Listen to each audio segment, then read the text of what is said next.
Hello students. ಈಗ KCET ವಿದ್ಯಾರ್ಥಿಗಳಿಗೆ ಸಂಬಂಧಪಟ್ಟಂತೆ ಒಂದು ಇಂಪಾರ್ಟೆಂಟ್ ಇನ್ಫಾರ್ಮೇಷನನ್ನು ಈ ವಿಡಿಯೋದಲ್ಲಿ ನಾವು ತಿಳ್ಕೊತಾ ಹೋಗೋಣ. ವಿಡಿಯೋವನ್ನು ಸ್ಟಾರ್ಟ್ ಮಾಡ್ತೀನಿ. ಅದಕ್ಕಿಂತ ಮೊದಲು ಲೈಕ್ ಮಾಡಿ ಮತ್ತು ತಪ್ಪದೆ ಸಬ್ಸ್ಕ್ರೈಬ್ ಮಾಡ್ಕೊಳ್ಳಿ. ಈಗ ನಾವು ಇನ್ಫಾರ್ಮೇಷನನ್ನು ತಿಳ್ಕೊತಾ ಹೋಗೋಣ ಬನ್ನಿ. ನೋಡಿ, ಈಗ KCET ವಿದ್ಯಾರ್ಥಿಗಳಿಗೆ ನಮ್ಮ KA ಕಡೆಯಿಂದ ನಿಮ್ಮ ರಿಸಲ್ಟನ್ನು ಅನೌನ್ಸ್ ಮಾಡಲಾಗಿದೆ. ಒನ್ಸ್ ರಿಸಲ್ಟ್ ಅನೌನ್ಸ್ ಆದ ನಂತರ ನೆಕ್ಸ್ಟ್ ಯಾವ ಪ್ರೋಸೆಸ್ ಇರುತ್ತೆ ಅದನ್ನು ಕಂಪ್ಲೀಟಾಗಿ ಈ ವಿಡಿಯೋದಲ್ಲಿ ನಾವು ತಿಳ್ಕೊತಾ ಹೋಗೋಣ. ಅದೇ ರೀತಿ ಯಾವ ಪ್ರೋಸೆಸ್ ಇದೆ ಅಂತ ಹೇಳಿದ್ನಲ್ಲ, ಅದು ಯಾವಾಗಿಂದ ಸ್ಟಾರ್ಟ್ ಆಗ್ಬೋದು ಇದನ್ನು ಸಹ ಡಿಸ್ಕಸ್ ಮಾಡ್ತಾ ಹೋಗೋಣ ಬನ್ನಿ. ಆದರೆ ನಮ್ಮ KA ಕಡೆಯಿಂದ ಒಂದು ಅಪ್ಡೇಟನ್ನು ತಿಳಿಸಿದರು ಈ ಹಿಂದೆಯೇ. ವಿದ್ಯಾರ್ಥಿಗಳು ಮಾರ್ಕ್ಸ್ ಎಂಟ್ರಿ ಮಾಡೋದಕ್ಕೆ ಸಂಬಂಧಪಟ್ಟಂತೆ ಯಾರ್ಯಾರಿಗೆ ಇನ್ನೂ ಸಹ ರ್ಯಾಂಕ್ ಅನೌನ್ಸ್ ಆಗಿಲ್ವೋ ನೀವು ಮಾರ್ಕ್ಸ್ ಎಂಟ್ರಿನ ಮಾಡಬೇಕಾಗತ್ತೆ. ಓಕೆನಾ? ಈಗ ವಿದ್ಯಾರ್ಥಿಗಳಿಗೆ ಯಾರ್ಯಾರಿಗೆ ರಿಸಲ್ಟ್ ಅನೌನ್ಸ್ ಆಗಿದೆಯೋ ನಿಮಗೆ ನೆಕ್ಸ್ಟ್ ಯಾವ ಪ್ರೋಸೆಸ್ ಇರುತ್ತೆ ಬನ್ನಿ ತಿಳ್ಕೊತಾ ಹೋಗೋಣ.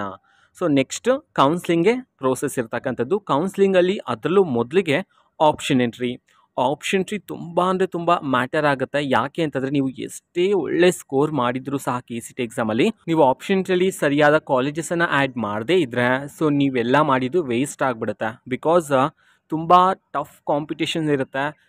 ಎಲ್ಲ ವಿದ್ಯಾರ್ಥಿಗಳು ತುಂಬ ಯೋಚನೆ ಮಾಡಿ ಕಾಲೇಜಸನ್ನು ಆ್ಯಡ್ ಮಾಡಿರ್ತಾರೆ. ಬಟ್ ನೀವು ಚೆನ್ನಾಗಿ ಸ್ಕೋರ್ ಮಾಡಿ ಕರೆಕ್ಟಾಗಿ ಆಪ್ಷನ್ ಎಂಟ್ರಿಯಲ್ಲಿ ಕಾಲೇಜನ್ನು ಆ್ಯಡ್ ಮಾಡದೇ ಇದ್ದರೆ ಫುಲ್ ಆಫ್ ವೇಸ್ಟ್ ಆಗಿಬಿಡುತ್ತೆ. ಅದಕ್ಕೋಸ್ಕರ ಆಪ್ಷನ್ ಇರೋದು ತುಂಬ ಮ್ಯಾಟರ್ ಆಗುತ್ತೆ KCET ಎಕ್ಸಾಮಲ್ಲಿ. ಬಿಕಾಸ್ ಎಲ್ಲ ಡಿಪೆಂಡ್ ಆಗಿರೋದು ನಿಮ್ಮ ಆಪ್ಷನ್ ಎಂಟ್ರಿನೇ ಮೇಲೆ. ಯಾಕೆ ಅಂತಂದರೆ ಆಪ್ಷನ್ ಎಂಟ್ರಿ ನೀವು ಆ್ಯಡ್ ಮಾಡಿರೋ ಕಾಲೇಜಸ್ನ ಮೇಲೆ ನೆಕ್ಸ್ಟ್ ಪ್ರೋಸೆಸ್ ಇರುತ್ತೆ ಅಷ್ಟೇ.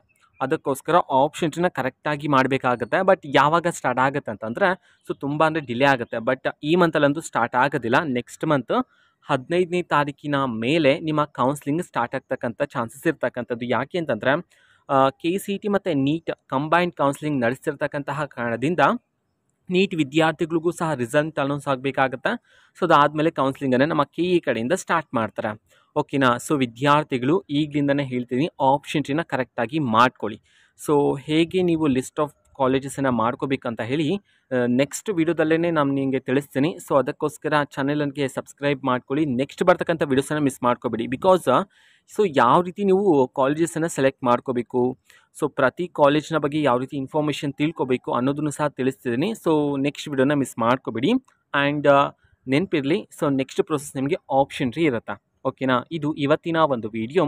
ಮತ್ತೀಗ ನಾವು ಟೆಲಿಗ್ರಾಮ್, ಇನ್ಸ್ಟಾಗ್ರಾಮ್ ಮತ್ತು ಫೇಸ್ಬುಕ್ಕಲ್ಲಿ ಈಗ ವಿಡಿಯೋಸ್ಗಳನ್ನು ಅಪ್ಲೋಡ್ ಮಾಡ್ತಿದ್ದೀವಿ. ಲಿಂಕ್ಸ್ಗಳನ್ನು ಡಿಸ್ಕ್ರಿಪ್ಷನ್ ಬಾಕ್ಸಲ್ಲಿ ಕೊಟ್ಟಿರ್ತೀನಿ. ಕ್ಲಿಕ್ ಮಾಡಿಬಿಟ್ಟು ಫಾಲೋ ಮಾಡಿ, ಸಬ್ಸ್ಕ್ರೈಬ್ ಮಾಡ್ಕೊಳ್ಳಿ. Thank you. ಬಾಯ್.